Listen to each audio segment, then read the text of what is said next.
বিশ্ব ঐতিহ্য ক্ষেত্ৰত স্বীকৃতি পাব ৬০০ বছৰীয়া আহোম ৰাজত্বৰ ধ্বজা বহন কৰা চৰাইদেউ মৈদামে। যিহেতু ২১ জুলাইৰ পৰা নতুন দিল্লীত যি বিশ্ব ঐতিহ্য ক্ষেত্ৰৰ ৪৬ সংখ্যক অধিৱেশন আৰম্ভ হৈছে আৰু এই ৪৬ সংখ্যক অধিৱেশনতে চৰাইদেউ মৈদাম ক্ষেত্ৰৰ ডছিয়াৰ প্ৰণয়ন কৰা হৈছে যে ঐতিহ্য ক্ষেত্ৰ হিচাপে চৰাইদেউ মৈদাম ক্ষেত্ৰ অন্তৰ্ভুক্ত হ'ব। আৰু যিহেতু ২১ জুলাইৰ পৰা ইয়াৰ অধিৱেশন আৰম্ভ হৈছে আৰু অধিৱেশন আৰম্ভ হোৱাৰ লগে লগে যিহেতু ২১ জুলাইৰ নিশা অসমৰ মুখ্যমন্ত্ৰী ডক্টৰ হিমন্ত বিশ্ব শৰ্মাই ফেচবুক লাইভ যোগে ইতিমধ্যে ইংগিত প্ৰদান কৰিছে যে বিশ্ব ঐতিহ্য ক্ষেত্ৰত চৰাইদেউৱে স্বীকৃতি পাব। আৰু মোৰ সতীৰ্থ কেমেৰা সাংবাদিকক যি দৃশ্য চৰাইদেউ মৈদাম ক্ষেত্ৰৰ দৃশ্য এয়া দেখাবলৈ অনুৰোধ জনাইছোঁ। এনেদৰে ৬০০ বছৰীয়া আহোম ৰাজত্বৰ ঐতিহ্য বহন কৰা চৰাইদেউ মৈদাম ক্ষেত্ৰৰ দৃশ্য হৈছে এয়া।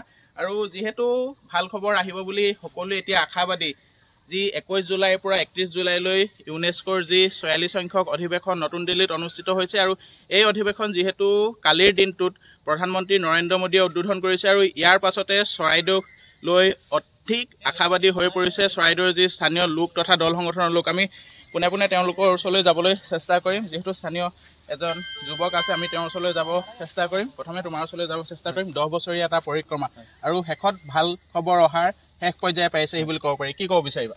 হয়, এইটো আমাৰ চৰাইদেউবাসী তথা অসমবাসীৰ লগতে ভাৰতবাসীৰ বাবে এটা গৌৰৱৰ দিন। যিহেতু চৰাইদেউ মৈদাম ক্ষেত্ৰই ভাৰতবৰ্ষৰ একমাত্ৰ ক্ষেত্ৰ যি এই বছৰ বিশ্ব ঐতিহ্য ক্ষেত্ৰ হিচাপে মনোনীত হ'বলৈ গৈ আছে। এইখিনিতে আমি সকলোকে ধন্যবাদ দিব লাগিব। প্ৰথমতে আমি কেন্দ্ৰীয় চৰকাৰ, ৰাজ্য চৰকাৰ, অসম প্ৰত্নতত্ত্ব বিভাগ, কেন্দ্ৰীয় পুৰাতত্ত্ব বিভাগ তথা স্থানীয় ৰাইজ, দল সংগঠন সকলোকে আমি এই আপাহতে তেওঁলোকলৈ ধন্যবাদ আৰু কৃতজ্ঞতা জনাইছোঁ। আমি সকলো আশাবাদী যে চৰাইদেউৱে বিশ্ব ঐতিহ্য ক্ষেত্ৰ হিচাপে স্বীকৃতি পাব। আৰু আমাৰ এই যি চৰাইদেউ মৈদাম বিশ্ব ঐতিহ্য ক্ষেত্ৰ হিচাপে মনোনীত হ'বলৈ গৈছে, ইয়াত অসম চৰকাৰৰ বহুতোখিনি সঁহাৰি আছে। তেওঁলোকে প্ৰথমতে যি চৰাইদেউ মহোৎসৱ আছিল, দুয়োজনা মুখ্যমন্ত্ৰী, প্ৰাক্তন আৰু বৰ্তমানৰ মুখ্যমন্ত্ৰী তেখেতসকল আহিছিল, আহি এটা পুঁজি ধাৰ্য কৰি থৈ গৈছিল আৰু সেই পুঁজিৰ দ্বাৰাই এই আপোনালোকে যি দেখিবলৈ পাইছে চৰাইদেউ এটা নতুন ৰূপ লাভ কৰিবলৈ সক্ষম হ'ল।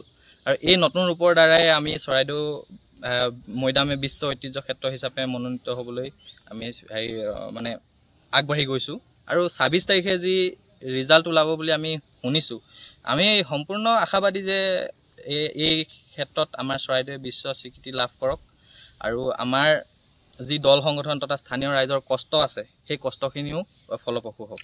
হয়, এতিয়া সমগ্ৰ চৰাইদেউৰ লগতে উত্তৰ পূৰ্বাঞ্চল তথা অসমৰ সকলো লোকে আশাবাদী হৈ পৰিছে, যিহেতু ভাৰতবৰ্ষৰ একমাত্ৰ ডছিয়াৰ হিচাপে মনোনীত হৈছে ঐতিহ্য ক্ষেত্ৰৰূপে পৰিণত হোৱাৰ ক্ষেত্ৰত চৰাইদেউ মৈদাম। আৰু লগে লগে যিহেতু নতুন দিল্লীত ইয়াৰ অধিৱেশন অনুষ্ঠিত হৈ আছে, আমি আন এগৰাকী ব্যক্তিৰ ওচৰলৈ যাব চেষ্টা কৰিম, আপোনাৰ ওচৰলৈ যাব চেষ্টা কৰিম। ১০ বছৰীয়া এটা পৰিক্ৰমা আৰু অৱশেষত ভাল খবৰ অহাৰ দিশে আগবাঢ়িছে। আৰু যিহেতু কালি মুখ্যমন্ত্ৰীগৰাকীয়েও তেওঁৰ ফেচবুক লাইভ যোগে জনাইছে যে ২৬ জুলাই তাৰিখে ভাল খবৰ আহিব পাৰে, কি ক'ব বিচাৰিব? বহুত আশা কৰিছোঁ, আমি বৰ আগ্ৰহেৰে ৰৈ আছোঁ ২৬ তাৰিখ কেতিয়া আহে।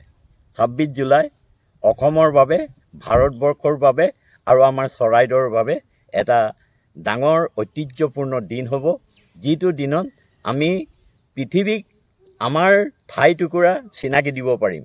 যদি এই সভাখনে আমাক স্বীকৃতি দিয়ে, দিল্লীত বহি থকা সভাখনে, তেতিয়া আমি পৃথিৱীত স্বীকৃতি দিব পাৰিম।